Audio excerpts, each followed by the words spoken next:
Hello, welcome to In the Mixer, and you join us after the biggest money match of all time, the most anticipated battle in sporting history. But that's enough about Stoke West Brom. We're here to talk to you about Premier League action. We've got what my fellow podcasters want to call crisis clubs in crisis, which we'll talk about. I don't condone that at all. We're also going to talk about red cards, teams winning the league, Manchester United at this moment in time, and some other transfers and miscellaneous shenanigans that we've been seeing over this last week. So, without any further ado, I'd like to welcome my main men, Michael. Hello. And Elias. Bam. And I'm Phil, of course, and it's a pleasure to have you, well, listening to us. Have us in your ears, in your brain. That's weird. I can see into your ears. How are you, gentlemen, then? Good. Rad. Could be better. Oh, well. Let's Both my clubs lost, so. Yeah, I was about to say Schalke just lost, so that's great. Just lost. Yeah, just slip that one in, Phil. I'm not allowed to talk about it when things are going great, but as soon as shit hits the fan. I've got Schalke on the podcast for you. You should be praising me. You haven't mentioned the other one. Thank God. No. Okay. Trying to avoid not mentioning. Premier League happened, and happened it did. Right, yeah. We're starting off slow. Always the best way to start, because then you pick up speed as you're rolling on, keep the momentum going. We're going to talk about clubs who, after 3 games, are apparently in crisis. Again, not my words. It's just alliteration. It's good journalism. It's bad journalism. It's bad, but we'll come on to that later when we get to the Wembley hoodoo of Spurs. We're going to talk about Palace and West Ham in particular first. Who do you guys want to tackle first? The Palace Swansea game or the Newcastle West Ham? I'll let Michael go on Palace Swansea because I feel Elias and West Ham sort of have a relationship in this podcast at this point. So Michael, give us some insight to that Palace Swansea result and things that Crystal Palace fans and the team have to worry about in the future. I think the main thing they have to worry about is the results initially. I know we sort of that categorises them as a club in crisis, but from judging from extended highlights of the game, it didn't seem like Palace were out of the game completely. Like they had a fair few opportunities, but didn't take them, and they just silly mistakes. I think we touched on it maybe in the first week when they lost to Huddersfield. That it was silly mistakes that were leading to the Huddersfield goals, and it seems to be just a similar story. And I know that they're trying to change their their style, to a De Boer style, rather than some Allardyce. But how long is this transition period really going to last, and how long is it going to take before we do start seeing something? Because the longer this goes on and on, the worst squad harmony and morale gets, which makes the transition longer, and it could just end up spiraling. And how long does the board give De Boer as well before they think that enough is enough? Yeah. Which I think really is what puts them in crisis now, because they've had very little. They've had nothing to celebrate at all. They've not scored a goal. They've defended okay, but they've then made mistakes that have led to the goals, which completely capitulates the whole game plan. So you said you mentioned the mistakes leading to the goals. I think you're specifically talking about the second one. Yeah. Excuse me. I think it was on the left side. It may have been Van Arnholt who lost the ball. Can't really remember. And Jordan Ayew just went through. Scott Dan just stood there with his arm up, hoping it was offside or something, or a foul or something. And then Ayew got a bit of lucky and scored. Ellis, I'll come to you quickly. Crystal Palace looked so much better when they were 2-0 down and they were playing the direct balls forward to Benteke, the long balls, and the way they were playing last season, towards the back end of last season, playing really well, getting some really good results. Obviously, they brought De Boer in because they want to play a better attacking style of football. Do you think they will resort to this direct, longer ball style of play that has served them so well in relatively recent history? Well, I certainly hope so, because the Palace that we saw in the first half and most of the second half is just so harmless. They don't look like they can create anything. They don't look like they want to create anything, and Benteke is not getting any service at all, because there's no creativity in that midfield that I see can get through defenses, even the Swansea defense, which should be one of the the worst defense in the league. So it's not looking good for Palace, and I certainly hope that De Boer is finding something that works for them soon. Yeah, I think we can all agree. What about Swansea then? How do we think they got on? Because obviously they've got Abraham and AU both getting on the score sheet. They've got Llorente to come back. Tammy Abraham getting off the score sheet is going to be big for them. I think a lot of people were predicting he'll have a very good season. He's only young, of course, and him getting his first goal is going to boost his confidence and give Swansea a much more lively attacker going forward. What about? Do you think Swansea? What do you think of Swansea so far, guys? What do you think they're going to give in? Do you think they're going to keep improving, or do you think this is just a case of Palace being really an easy team to beat at this point of the season? I don't think they've been bad so far. I don't think you can put an argument forward for them being particularly looking like the team of last season. I know first game of the season they had a difficult game at Southampton, but they managed to defend it somehow, like despite being completely bombarded. Got taken apart by United, but I think we mentioned last week that we thought that the 4-0 result was a little bit flattering. But obviously mistakes would be worrying, but still it's Manchester United. And then have put in a solid performance against a team that's not doing well. That's where you pick up your points as a team like Swansea. You have to beat the teams that are worse than you. So I don't think you could argue that Swansea have done bad at all so far. And I think we've got to wait until I think Newcastle's a pretty big fixture for them next week, which I think that'll be a good gauge as to where they are, because Newcastle is sort of playing at a similar level to them. I think it's good little transition to Newcastle. You mentioned they're playing next week. Newcastle big 3-0 win here. West Ham, no goals again. Obviously last week they got 2, but still lost, and they lack that creative play, that creative midfield that you said, Elias.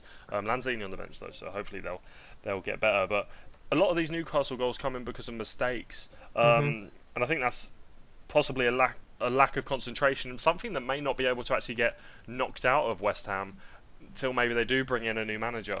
Because Bilic has had a long time now to sort this out, and last season they were very disappointing, anticlimactic almost. And I think perhaps a new manager will be needed to brought in and a kick up the backside, so to speak. We're obviously very disappointed in West Ham, but yeah, Ellis, I'll let you go on West Ham because I know you have a lot of opinions there so far this season on them. Yeah, I tipped them to do pretty well. I thought that the acquiring of Chicharito would do them well, and since Lanzini was injured, I can only see them do better. But Bilic for me is a used card. I think he's the first one that needs to go. And they just need to find something that works while they have if they bring Lanzini in the team, of course they're going to have more creativity. They're going to have a player that really just drives the ball forwards and can supply Chicharito for those crucial goals. They also need Andy Carroll back, I think, because he's a goal scorer and he's shown that he can do it for West Ham. I'm not sure how long he's out for, but they definitely need something up there that requires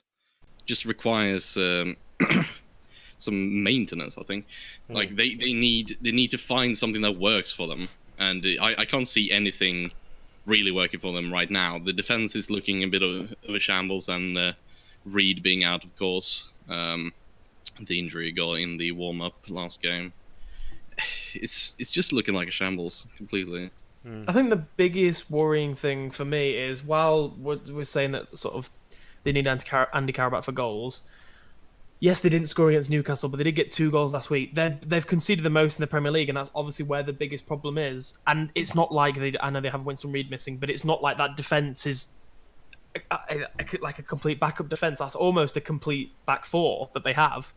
And I know they've got I know they played that young midfielder at CDM or in Centre yesterday. Declan Rice. I actually thought he had quite a good. I actually thought he was best of a bad bunch, which is worrying that players like Mark Noble, who's been a huge, significant figure for West Ham, is not even performing, and it's. He was the one who made the mistake for the first goal. For the first goal, yeah, I was going to make. Yeah, but I don't know. I thought in terms of. There was 3 goals in the game. In terms of the whole overall, I thought he was the best of a bad bunch, given age, etc., etc. I think we need to just be careful, because we slated Xhaka the other week. I don't think we can, just because he's young, this Declan Rice kid, I don't think we can let him off the hook. I think we have to go in on both barrels and end his career right now. Right. Okay. Is this when we were talking about Xhaka and his passing, but for the right? Okay. Yeah, because I disagreed with you, so Yeah, no. I'm just going to disagree with you again. Like fair point that making this I mistake. hate young goal, English but talent. He's Irish, isn't he? Yeah, it's Probably. Irish. I hate young Irish talent as well. It's an old Chelsea youth player. I just hate But- young talent. That's good. But regardless, I think West Ham really need to sort their defensive problems out because they just don't have. While they have a back four that's set there, it's not playing as if it is one. So They need Reece Oxford back. That's some serious young English talent right there. right, good. So we'll move on to Newcastle. 3 goals in the bag for the Magpies, the Geordie boys. Joselu getting his first goal. So yeah, that's good. Just come in whenever you want, guys. That's great. I'm struggling here. Bundesliga legend. Wait, That's he all played in the Bundesliga?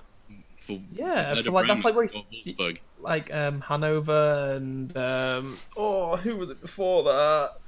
Hoffenheim. Ooh. Mitrovic Yeah, also got a goal. What Love me was some it, Mitrovic. was it for Wolfsburg or Werder Bremen? I always What did he confuse played? those. Yeah. I don't know. I thought it was only hot. I must. Yeah, I think I've what's it called? I think I've mixed up 2 players there. Okay. You're thinking of Bojan. No, you're not. I'm not. Just I'm thinking of not- Spanish players that are in the no, Bundesliga. No.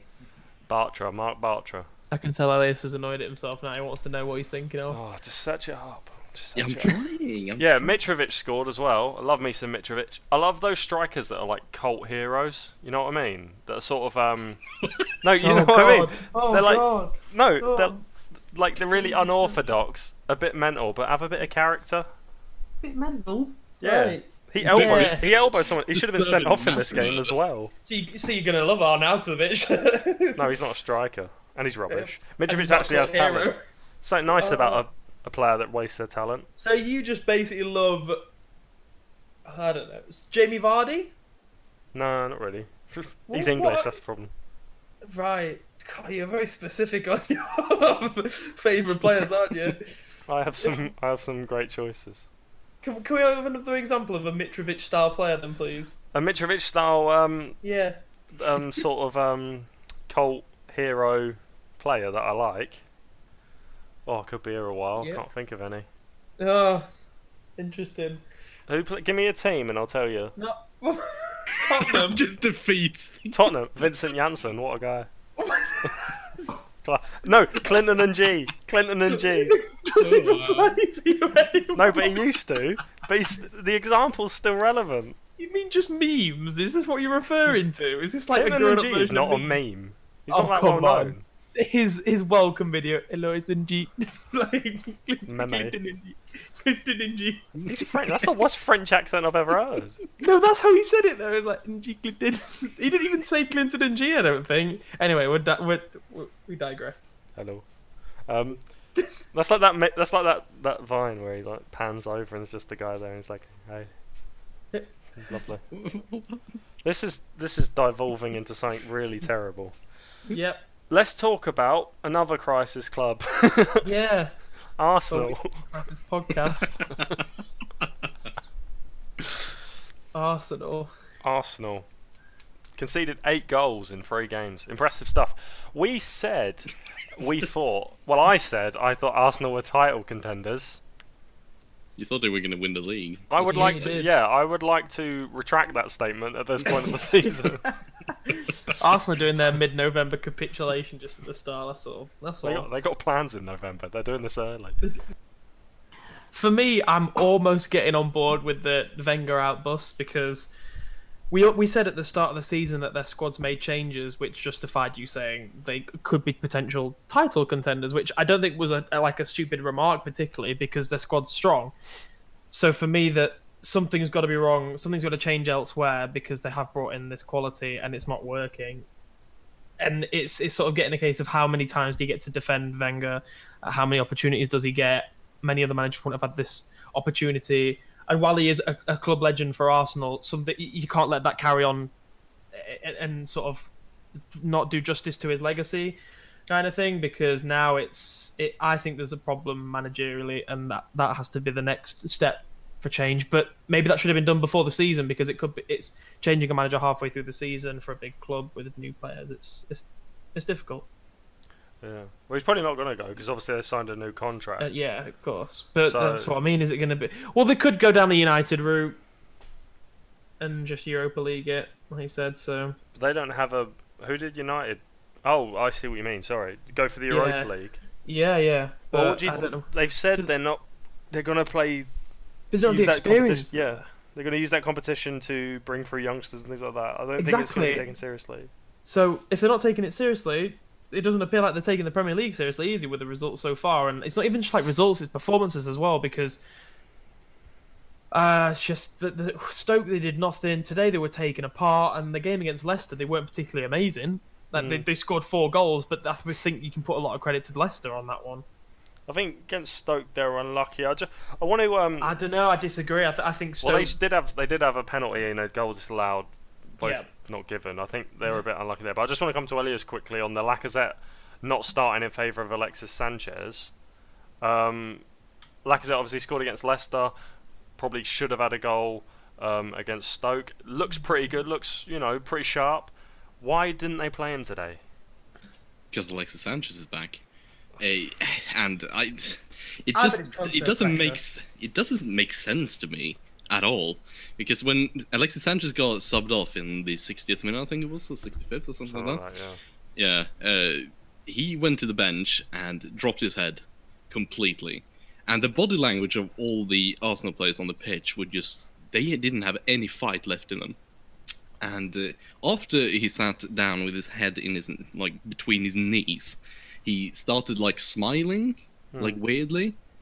So passive aggressively. Yeah, That's how I yeah. describe it. Enough to say complete joke. Kind Maybe of he's thing. thinking oh, I'm not going to be here in a couple of weeks. It'll be fine. I don't know. It just looked really weird. Let me just talk you through their starting 11 quickly.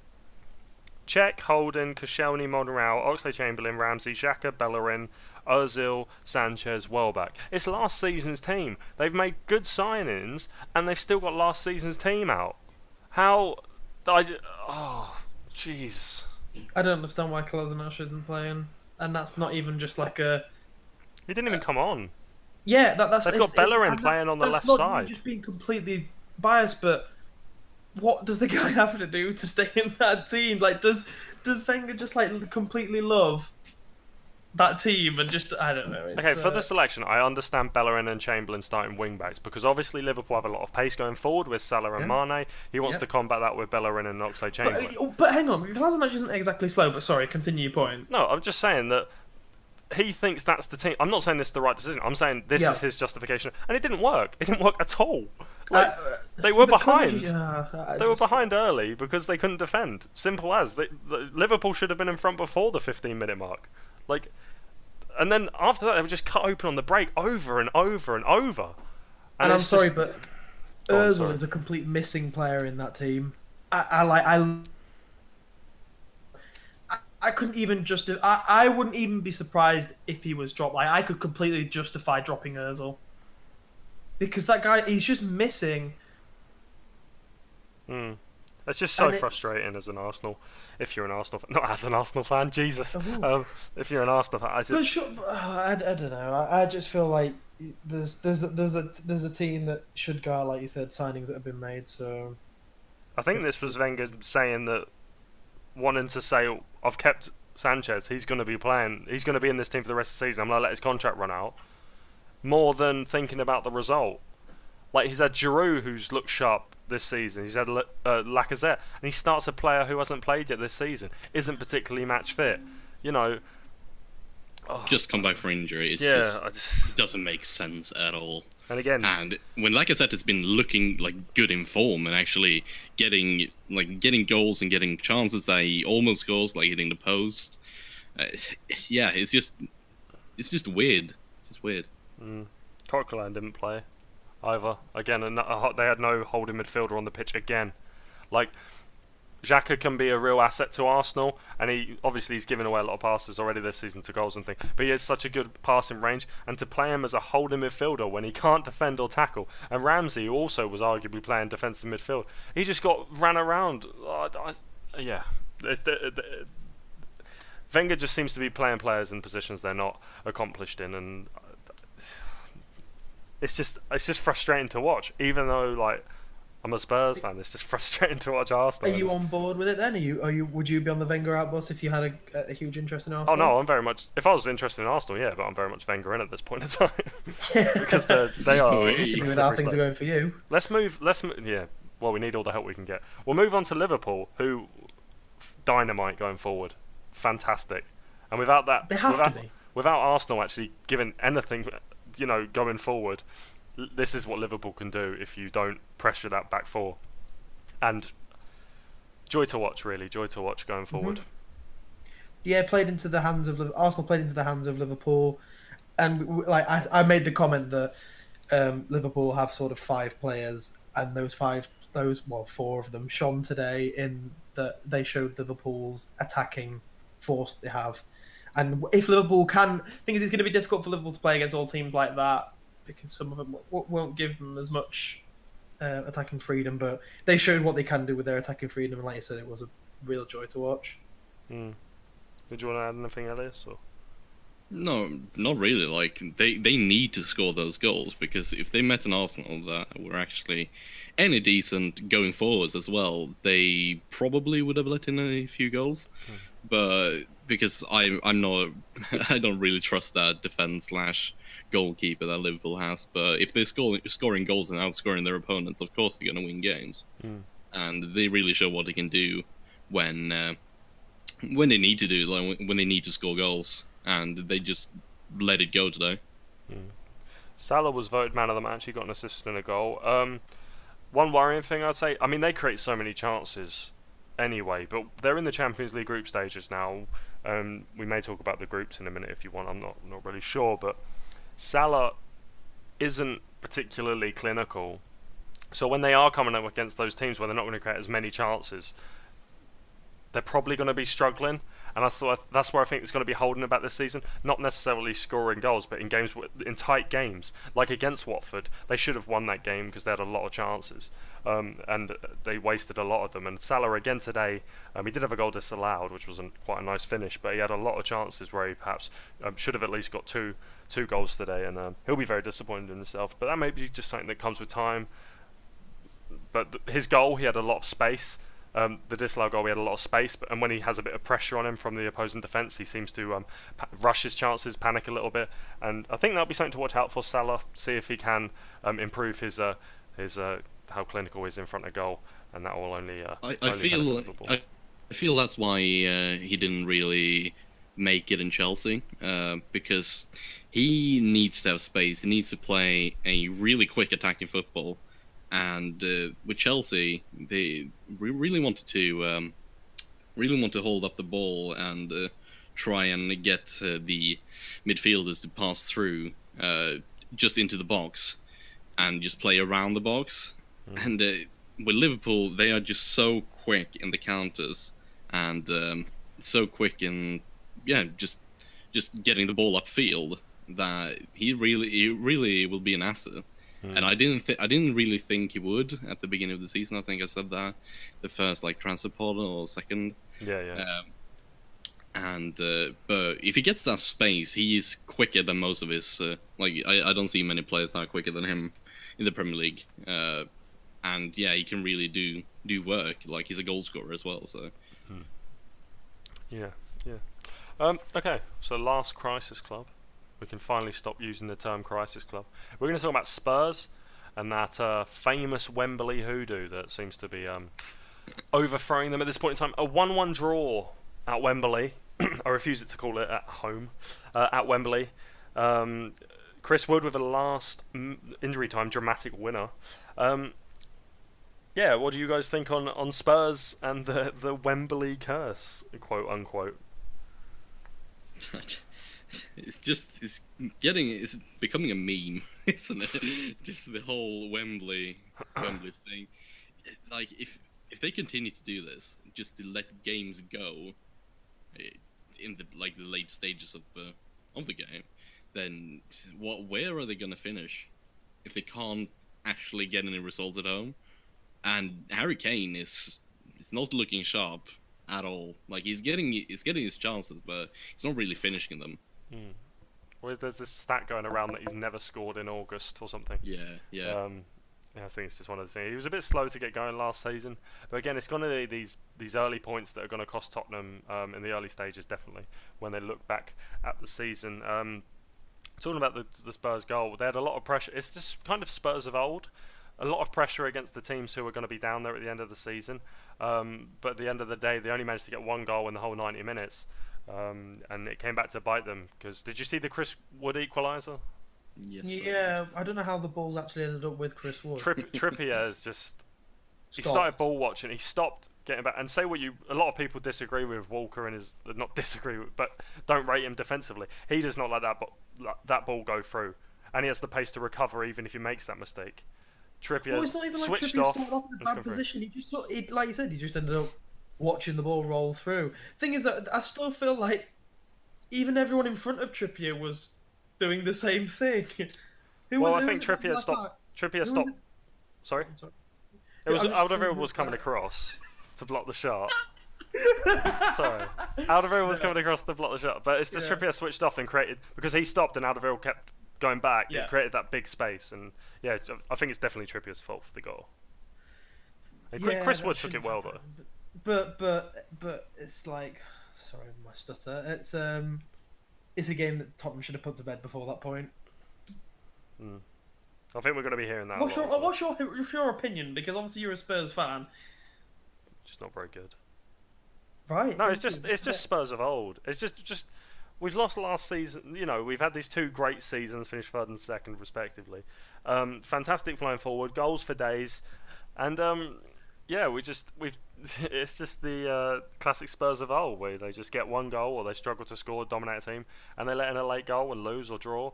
And these, like I said, are the points that's going to hold them back at the end of the season. These are the games that Spurs fans are going to look back on and be really frustrated with. And yeah, it's going to be interesting because the thing about Wembley as well is people say Spurs can't play at Wembley, but the teams come into Wembley. I mean, obviously Burnley have played at Wembley in playoff finals and things, but teams like Derby and Barnsley, who, you know, I think Derby have played at Wembley before, possibly Barnsley as well. But these aren't teams who are going to regularly be at Wembley. So when Derby or Barnsley, whoever gets through in the third round of the League Cup come, they're going to give Tottenham a game, and Tottenham are not going to have any easy games this season, whereas last season you could say they would. So I think it's going to be a real problem. I think it's a pretty good analysis of it. I think that's going to be the bigger problem. Not that Spurs can't play at Wembley, but other teams are going to up Other their teams game. will play up to Wembley, yeah. Every team Yeah. has that circled. Even even Dortmund and Real Madrid, who they've drawn in the Champions League, circling that because Wembley is a huge stadium in world football, and everyone who comes there is going to want to, you know, do the business. Yeah, it's like this Wembley thing is like media created, but almost like player developed. In that it's like the media have mentioned it, and it's like players have brought it into their game themselves, like whether it be Tottenham on a negative point of view or other teams on a positive. I think it's just co-aligned with Spurs being a worse team this season, other teams being a lot better. But this is the narrative that's decided to be drawn. I don't necessarily think that Wembley is the problem. I think that Spurs just aren't as good as they have been the last couple of seasons. Other teams have improved, and obviously other teams wanting to play at Wembley. I think it's just all sort of combined, but this is the narrative that's being thrown upon Spurs that they can't play at Wembley. And they obviously can because they've had good performances against Chelsea. They were, you know, they had a lot of the ball and a lot of pressure, but they need to win because although this may not be an issue at this moment in time, those headlines and stuff are going to play on the players eventually if they aren't already after this result. Yeah, I think Spurs are going to have a tough season. They're going to have the best away record, but not get in the top four. That's my prediction. Right, we'll move away from the crisis clubs because that's a ridiculous statement at 3 games into the season. But we are going to talk about red cards because that is an interesting point at this stage of the season. Ellis, you specifically wanted to talk about red cards, so I'll let you go on the what seems to be an increase this season at this stage in dismissals. I'd say so. I don't know if it actually is, but it feels like there's a lot more red cards this season, like in the beginning of this season than it was last season. And if it continues like this, we're averaging three every game week, I think it is, 9 in 3 weeks. And is this because referees are getting harder with red cards, or is it because players are getting dirtier? What do you guys reckon? Obviously, the red cards you've seen, of course. Obviously, it depends on case-to-case basis, but I think obviously there's some absolute shockers. Did you want to put? I'm obviously going to talk this weekend about the Britos tackle. Oh, jeez. Knockhart, that was his first start of the season. Could have been his last. Honestly, could have been his last. If his foot is planted. Yeah. Oh my goodness. Yeah, but I just wanted to point out. Michael, did you want to talk about any red cards? Because I feel like I can rant on this one, so I'll let you get your licks in. No, it's just like back to what Elliot said, whether it's referees or players. I did like I said, it's case to case, but it's like maybe it's just a mixture of both. In the I don't know. I don't know. Like, it's really difficult to say like what has caused this and like highlighting particular cases. It's becoming a problem for teams. Players being suspended it's like another player being injured. So it's something that's got to be stopped. Either players have to adjust to the referee changes or referees being more harsh, or they just simply have to learn to not put themselves in the position to be sent off. Because I think that's the case with a lot of red cards. I don't think it's always particularly a case of, wow, that's a red card. It's putting the referee under pressure to make a decision with, say, a raised stud. Yeah, I think a specific example of that one, actually, Michael, is a good point. Monday night, Schneiderlin's second yellow. He wins the ball quite clearly. It's a good tackle, but the way he goes in, fast. Yeah. He's asking for a second yellow card. Exactly. He makes contact with the ball, but the way he goes, like he's asking trouble, especially on Aguero, who has a history of overreacting. I'd like to see. Go on. Sorry. Sorry, no. It's just we mentioned it first week with like Cahill's tackle. Why has he put himself in the situation where he could be sent off when there is, and even like Fabregas's, when there's like little danger, things like that. Yeah. I think players need to just learn just composure a little bit more. And it's not like we can. I was going to possibly make the point that it could be players coming to the Premier League and not used to the pace, they're a step behind, or whether they're not used to the like level of refereeing. I don't know if that's correct thing we can say, because our level of refereeing doesn't always seem great. But it's not. It's players that have played in the Premier League. Like Fabregas has a lot of experience in the Premier League. Cahill probably more so. It's just so it is. Yeah, I'd like to take that as a natural segue to the Bournemouth-Manchester City game. We'll talk about the game in a minute. We'll talk about the red card now. Guardiola at the end of the game says he doesn't know why Sterling was sent off, and he wanted to ask the ref about it, and he doesn't understand that perhaps in England it's different to in Spain. Sterling obviously was on a yellow card, went into the fans. I mean, it's questionable, the fans were kind of on the pitch, so who really knows? But he's created contact with the fans, and he's got himself a second yellow and a red card. Yeah, I want to, because I think ex-pros, I want to make the point, ex-pros as pundits makes this a very difficult topic, because it's obviously going to be so one-sided towards the players. Point. Alan Shearer said it, Jamie Redknapp said it. A lot of people were saying things like, just have a bit of compassion. It's the letter of the law. If you interact with the fans, you're going to get booked. And that's for fan safety, number one. So players aren't falling over Hordens, so no one's getting hurt. I mean, you had the incident with the steward, which I think has been dropped now, but Aguero pushing the steward, things like that. It's to stop things like that happening, and to stop people getting hurt. And I think, okay, it's fine if you want to take your shirt off or jump into the fans. In this particular case, Sterling's already been booked. He's lost that right. It's his responsibility to not get that second yellow card. And I think people will disagree and say, well, is he not, can he not celebrate a last minute winner with his fans? But he's lost that right because of his first yellow card. And he needs to take responsibility as a professional to not do that, and to not get that second yellow card and miss a big game against Liverpool next weekend. Yeah, like a yellow card is essentially, in law, a suspended sentence. It's look the it's enough to be serious punishment. However, with further like misdemeanors, it's like doubles up kind of thing. And I think you're right. I think Sterling doesn't have again put himself in the position to get sent off. He can make all the arguments that he wants, but it's letter of the law in the game. So I think it was a justifiable red card. Whether from a footballing point of view, you may think, "Oh, but yeah, he's just celebrating." But the referees have to enforce what they have been taught, and like you have to put some respect on that. What I got out of what Guardiola said after the game was he questioned the referee's decision to send him off, but he also compared it to Kyle Walker's red card the other day. Right. And I don't see how you could do that because they are two different. Of course, it's two yellow cards, a red card, but they're such different situations. Like Kyle Walker goes into play with his elbow and gets a yellow card, and Sterling jumps into the crowd. Like I don't see how you can compare those. I think that's the problem. It's the fact that it's the second yellow card. That's the issue here. If it's the first yellow card, no one talks about it. It's fine. Like remove yellow cards. Get the orange card or the blue card out. We'll talk about the game though, because it was a fantastic game. We'll start with the first goal. Charlie Daniels. What a strike! Goodness me. So the ball falls to him on the left. A tough angle. He smashes it in off the crossbar. A beautiful, beautiful finish. Would you go? Early contender for goal of the season, surely. Yeah, definitely. Yes. Yeah, like this, it's in such a position that you just think that, oh my, he's gonna shoot, he's gonna go to a throw in or something, and he just absolutely smacks it towards the.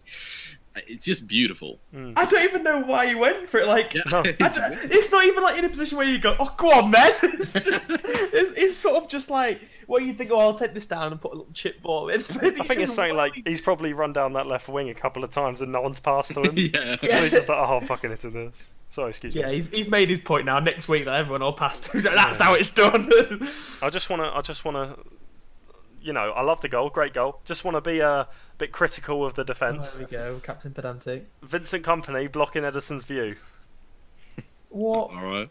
No, if you watch it again, Vincent Kompany is right on the near post. Yeah, but And didn't he it's right in the way of fall Ederson. over or something before it? Don't matter, he's blocking the view. I think Ederson may get something on it because, like you said, it's a tight angle. It's in his reach.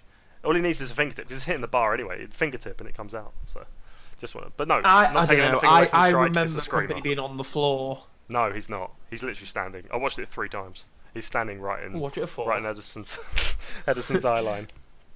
He's on the Alright, floor I'll have after. to- He's just I singing don't have absolute it. rocket. I don't have. I haven't seen it like in as much detail as you have, so I'll have to bow to your Yeah. superiority. I was watching it with the touchscreen and everything. Wonderful Wow. stuff. Oh. 1-1. Hundred. Gabriel Jesus with a nice little finish. Beautiful What ball a for David ball! Silva. Yeah. Yeah. He He's really just shows he can fantastic. still do it. He can still do it. Best Silva in the Premier League. At the moment, yeah. That's it. Bernardo Silva's first start didn't particularly do really much, to be honest. But then Bristol. Bournemouth defended well. Yeah, they did well, except Nathan Ake. He had a bit a of a- blinder of a game. He was a was bit- completely out of position for the Jesus goal, and Could have been Yeah, sent off, he- couldn't he? yeah, it definitely could have been. And it just looked out of the game, like he lost focus after the first goal, and I'm not sure what happened there. Young player. I think as well, we'll talk about the winner, because I think the Sterling red card has actually taken away the controversy about the winning goal. People aren't necessarily focusing on this goal, which happened 2 minutes after the whistle was meant to be blown for full time. Maybe in it's the a build, conspiracy. in the build up to it, there was a foul given on I think it was Muset. I'm not sure how you pronounce Yeah, I it. must say. Yeah. He won the ball quite cleanly, it looked to me. I don't know if you disagree, but a foul was given against him, and from that, Man City did manage to get the ball at the other end and score. And it was, I mean, I'll let you talk about it, Liz, because you obviously saw the game. So just your feelings of watching that happen, you know, with a fellow title contender, and just wondering what was going on in that minute, because it was very surreal. Like the point of there was 5 added minutes. Correct, yeah. And 40, I think it was 40 seconds, like just after the 90 minutes mark, that Guardiola started arguing with the fourth official, and that made the game like stop. But that should just it should still keep going. Like, it's only 40 seconds. It's not 2 minutes. Yeah. And they were not particularly in a attacking position when there was 96 minutes on the clock. So I'm not sure why. Managerial genius. Yeah. It was. That's what the Swedish pros said, and like the experts said that he's just won the game for them. He's managed to get 2 extra minutes out of these 5 minutes, and they got another chance. And that goal is just a scramble. Yeah. Do you think if Sterling catches it, like, or was it like not caught cleanly, or was it a deflection? Deflection. Do you think if it's not deflected, they still score? It's I don't think possible, so. right? I actually think that deflections helped him so much because it's like looping, doesn't it? I mean, that's the least controversial part of the goal, but I see what Yeah. you're saying. Very, Yeah. very fortunate. But that's 2 goals in Sterling. Both, I think they're both off the bench. Yeah, both winning goals. And now he's going to miss a big game against Liverpool, so his former club, of course. Oh no. So, Feel bad for him. sincerity, right there. I believe that's what that's called. We'll move to the game because obviously we're talking about red cards. We'll move to the Britos tackle and the Watford Brighton game. Sorry, 0-0. Brighton looked a lot sharper. Knockout starting. They looked a lot better going forward, even when Watford had 11 men. Perhaps you could say Watford with 11 men may have won this game, but. Yeah, some bright flashes from Brighton. But Michael, I know you wanted to talk about Brighton and their amount of goals so far this season. Yeah, we said it at the start of the season that they might struggle to get goals, and they have done. It's while I don't think they're in as much crisis as Crystal Palace because they're not trying to change, etc., etc., etc. They still against 10 men of Watford couldn't score, which is cause for concern. For me, like, they're going to have to score goals to stay up. They can be as solid as they want at the back. They can pick up draws here and there, but I think they've got to learn to score goals in the Premier League because they're. Watford are a great team, though. Watford are a good this team, season. but they still lost. Like they're still 11 against 10, and Brighton have to pick up points somewhere. And while they picked up a point yesterday, you can argue it's 2 points lost because they played against 10 men. I think, Brighton were probably looking at this game as their first big chance to get points this season. They probably circled it and thought, this is the game we're going to get ready for. Watford obviously very good at the start of this season. I don't necessarily think it's alarm bells just yet. I think Chris Hughton knows what he's doing at this I agree. point. As I said, it's not as much as a crisis as Crystal Palace. Yeah. So we'll see how they do in future weeks, and good luck to them because I like Brighton, I like Chris Hughton. So hope they do well. Me too. I hope they're okay. I think it'll be an interesting game against West Brom next week. A team that can really just. But West I don't Brom know. flying. West Brom flying. Yeah. Brighton might be cruising for a bruising. Another team that's cruising. Oh, here we go. Manchester United.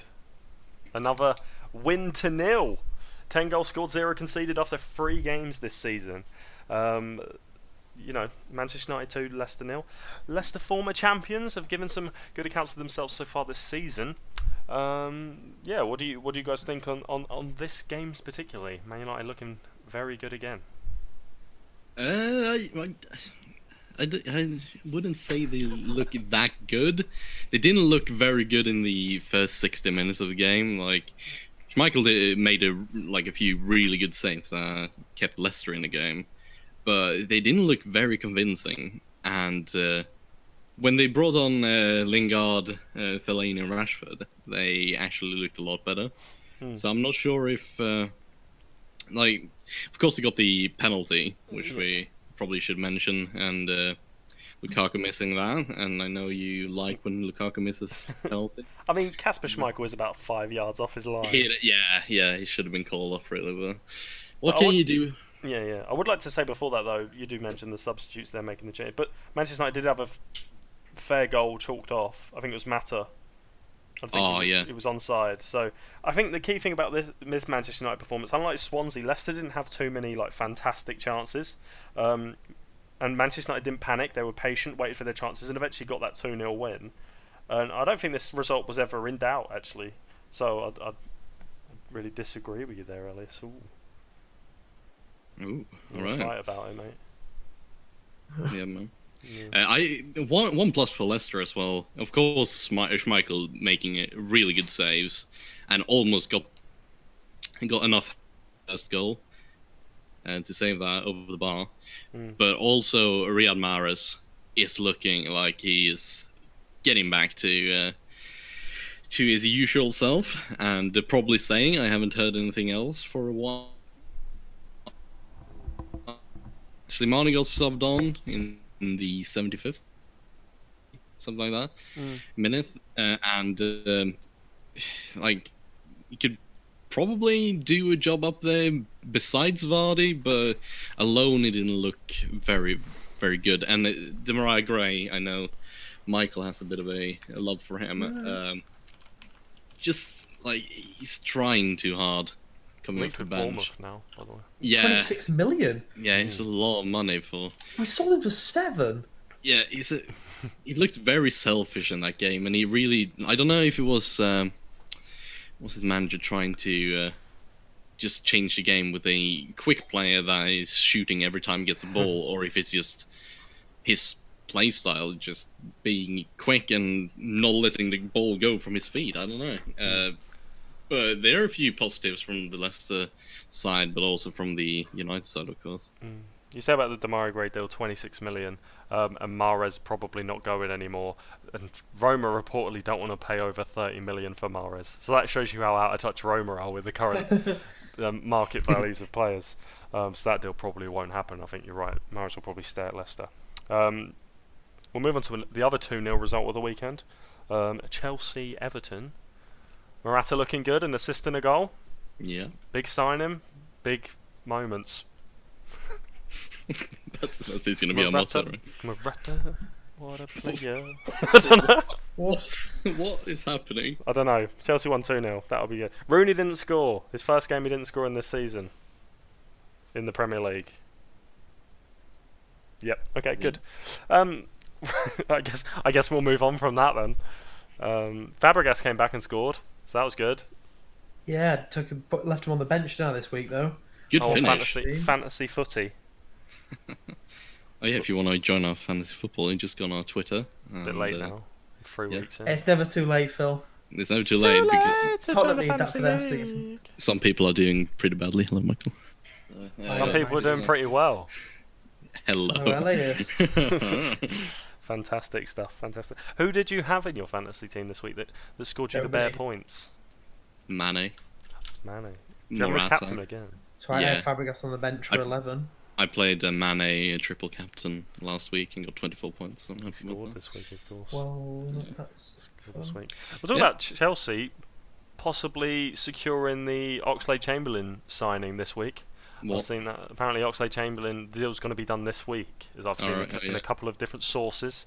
And not even on Twitter either, so they could be relevant. Transfers very much getting to the last couple of days of this window. Any transfers you're excited about possibly happening, or ones that have recently happened? Ousmane Dembele to Barca, probably. Ousmane. Nothing really like Premier League wise.